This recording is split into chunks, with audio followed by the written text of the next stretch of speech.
ఆలస్యమైందా ఆచార్యపుత్ర? లేదు. ఓ ధనుంజయ, నీ రథం అగ్నిదేవుని వరం.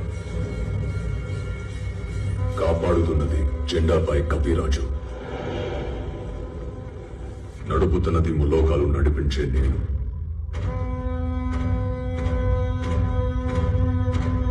ఆయన 2 అడుగులు వెనక్కి తోసాడంటే ఆలోచించు అర్జున.